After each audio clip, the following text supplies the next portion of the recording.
হুজুরের কথাই ইসলাম চলবে, না আমার আপনার কথাই চলবে, না কোরআন এবং হাদিসের কথাই চলবে? কোনটা? কোরআন এবং হাদিসের কথাই চলবে।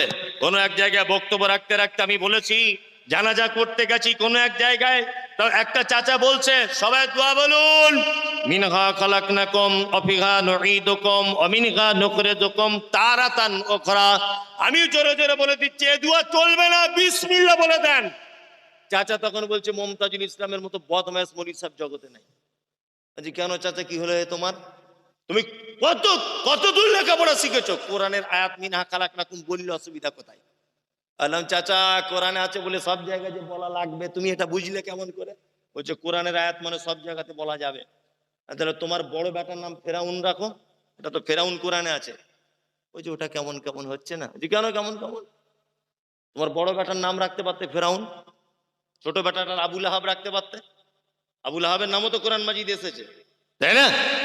তার মানে বোঝা যায় কোরআন মাজিদে আছে বলি যে সব জায়গায় বলা যাবে তা নয়। রুকুতে গেলে কি বলি? সুবহান রাব্বিয়াল আযীম। এইটার পরিবর্তে কেউ যদি বলে কুল হুয়াল্লাহু আহাদ আল্লাহুস সামাদ, নামাজ হবে না থাকবে না যাবে? নামাজ বাতিল হয়ে যাবে। কেন? সুবহান রাব্বিয়াল আযীমের থেকে তো কুল হোটা আরো ভালো। ভালো ভালো না? কেন নামাজ বাতিল হবে কেন? মানে ওই জায়গাটায় ওইটা সিস্টেম নাই।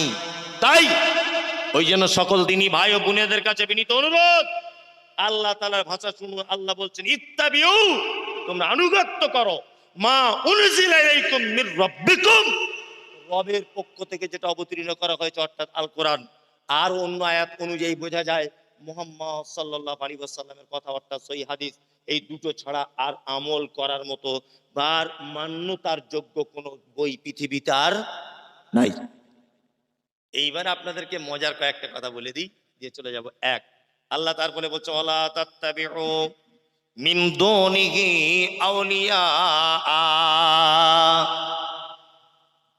আর ওলি আউলিয়াদের আনুগত্য করবে এ না।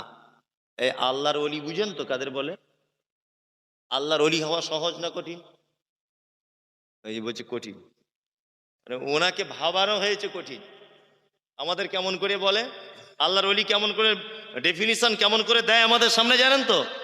ও ভাইরা, ও মায়েরা, অমুক জায়গার একটা আল্লাহর ওলি ছিল, 30 বছর বিয়ে শাদী করেনি, গোপগুলো বড় বড়, এত আল্লাহর প্রেমিক ছিল। সে এক অজুতে আজকে 30 বছর এশার নামাজ অজুতে ফজরের নামাজ পড়তো। আর কি করতো না, তার একটা ডান পাটা গাছের ডালে এরকম ভাবে ঝোলানো থাকতো। এত বড় আল্লাহর ওলি। ও বন্ধুরা, আমাদের অমুক জায়গার একটা বড় অলি ছিল, এত বড় আল্লাহর অলি, সুন্দরবন বেড়াতে গেছে, নৌকায় করে যখন যাচ্ছে আল্লাহর অলি, তখন একটা বাঘ এসে নৌকাতে ঝাঁপ দিয়ে পড়েছে খাবে বলে।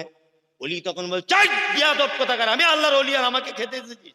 বাঘ তখন বলছে হুজুর নমস্কার, আপনি যে পীর সাহেব আমি ব্যাপারটা বুঝতে পারিনি। নিয়ে বাঘ চলে গেল জঙ্গলে। এত বড় আল্লাহর অলি ছিল। আল্লাহর অলি জঙ্গলে নদীতে যেতে যেতে দেখছে বাঘ নদীর মাঝখানে এইরকম ভাবে হাত জোর করে নৌকার সামনে দাঁড়িয়ে বলছে হুজুর আমাকে ক্ষমা করে দেন, আপনি না ক্ষমা করলে পৃথিবীর কেউ ক্ষমা করবে না। পাবলিক বলছে না রে তকবীর আল্লাহু আকবার। মনে মনে বলছি যে বক্তার পাছার চামড়া তুলে দিতে হবে আর শ্রোতার সব জল বিচুতি লাগিয়ে দিতে হবে। কি বলছি বুঝতে পারছেন না? আরে বাঘ কোনোদিন নদীর সামনে হাত জোর করে দাঁড়াতে পারে? পারে? আল্লাহ বলে মিথ্যা কথা।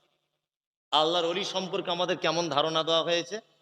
আমাদের ধারণা দেওয়া হয়েছে ওরি বাবা, ওলি মানে সাংঘাতিক ব্যাপার, বিয়ে শাদী করা যাবে না, মেয়ে ছেলের কাছে থাকা যাবে না, গোপ কাটা যাবে না, মাথায় বড় বড় চুল উকুন থাকতে হবে, এমন গায়ে গন্ধ হতে হবে যেন কেউ সাইডে না টিকতে পারে।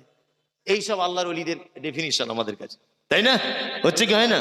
আপনাকে কি বলবো, কি বলবো আপনাকে? ইমাম আবু হানিফা রাহিমাহুল্লাহ নিশ্চয় একজন ভালো মানুষ ছিলেন, ঠিক আছে? উনি কত বড় আলেম এটা আমি বলছি না, তবে উনি মানুষ হিসাবে খুবই ভালো মানুষ ছিলেন, ইমাম হিসাবে খুব ভালো মানুষ, খুব যোগ্য মানুষ। ওনার উপরে আমার শ্রদ্ধা ভালোবাসা। কিন্তু ওনার মুরিদেরা, ওনাকে যারা ভালোবাসেন, ওনার ব্যাপারে এত মিথ্যা কথা বলেছে, সব আমার কাছে প্রমাণ আছে, বিনা প্রমাণে কথা বলছি না।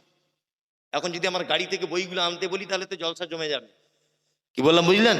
ইমাম আবু হানিফার ব্যাপারে বই লেখা হচ্ছে, ওনার জীবনী। কি বলছে? তিনি যখন জীবনের শেষবার হজ করতে গেছেন, শেষবার, তখন কাবায় দাঁড়িয়ে আমার দিকে ফিরুন এরকম। আচ্ছা বলুন তো, এইভাবে এইভাবে এইভাবে একটা মানুষ কতক্ষণ দাঁড়িয়ে থাকতে পারে এক ঠাঙের উপরে?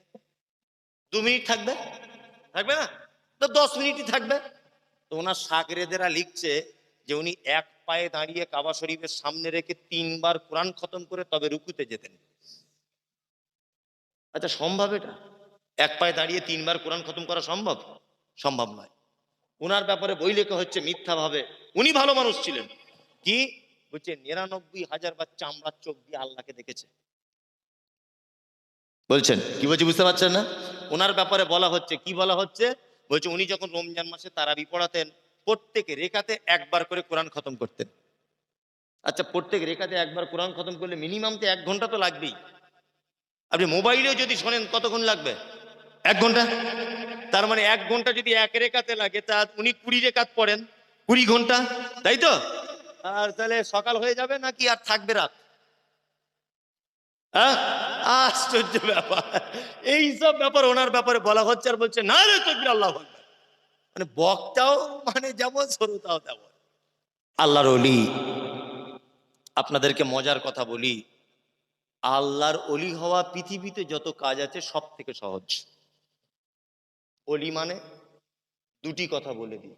ওলি 1 নম্বর মানে হচ্ছে অভিভাবক। আল্লাহ বোঝাতে চাইছেন অলা তাত্তাবিউ, তোমরা আনুগত্য করো না, মেনে চলো না, মিন দুনি কি, আমাকে ছাড়া, আউলিয়া, ওলি আউলিয়াদের, তাই তো? ওলি এক বচন, আউলিয়া বহু বচন।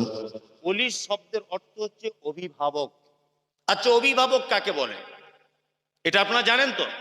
অভিভাবক, আমার বেটা আছে বেটি আছে, এই দুজনের অভিভাবক কে?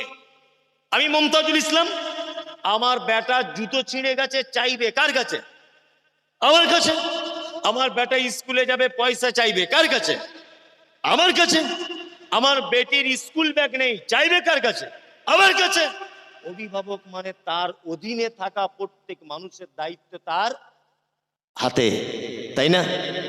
আল্লাহ, আমরা কার অধীনে থাকি? আল্লাহর অধীনে থাকি। আল্লাহকে বাদ দিয়ে অন্য কোন মানুষের অধীনে যেতে যাব? একদম নয়। এইবার আপনাদেরকে একটা কথা বলি, আমাদেরকে ওলি 2 প্রকারের। কয় প্রকার? 2। এক, এক হচ্ছে পরবর্তীতে ওলি, এক পূর্ববর্তীতে ওলি। ভালো করে বোঝার চেষ্টা করবেন।